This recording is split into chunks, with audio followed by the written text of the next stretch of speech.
একটি ছোট গ্রামে আরিয়ান নামে এক ছেলে থাকত।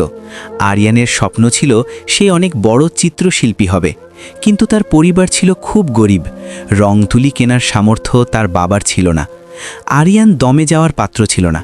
সে নদীর ধারের ভেজা বালিতে আঙুল দিয়ে ছবি আঁকত, আর কাঠকয়লা দিয়ে ঘরের দেওয়ালে ফুটিয়ে তুলত অদ্ভুত সব শিল্পকর্ম। একদিন গ্রামের জমিদার বাড়ি থেকে এক নামকরা চিত্রশিল্পী এলেন। তিনি গ্রামের প্রাকৃতিক দৃশ্য আঁকতে নদীর ধারে গিয়েছিলেন। সেখানে গিয়ে তিনি দেখলেন এক কিশোর ভেজা বালিতে একটি চমৎকার ময়ূরের ছবি এঁকেছে। শিল্পী অবাক হয়ে আরিয়ানের কাছে গেলেন। তিনি জিজ্ঞেস করলেন, খোকা, তোমার তুলি কোথায়? আরিয়ান তার নোংরা আঙুলগুলো দেখিয়ে হাসি মুখে বলল, আমার তুলি তো আমার মনে আর আঙুলে লুকিয়ে আছে। হাতে কিছু থাক বা না থাক, ছবি তো থামে না। শিল্পী মুগ্ধ হয়ে তার ব্যাগ থেকে এক সেট দামি রং আর কয়েকটা তুলি আরিয়ানকে উপহার দিলেন।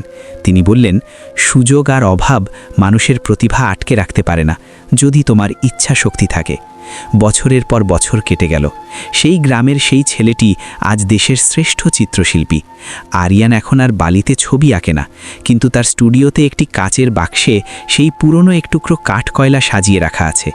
ওটা তাকে মনে করিয়ে দেয় যে শূন্য থেকে শুরু করেও শিখরে পৌঁছানো সম্ভব। গল্পের শিক্ষা: প্রতিভা প্রকাশের জন্য দামি উপকরণের চেয়ে মনের ইচ্ছা শক্তি বেশি জরুরি। সম্পদ শেষ হতে পারে, কিন্তু দক্ষতা কখনো ফুরিয়ে যায় না।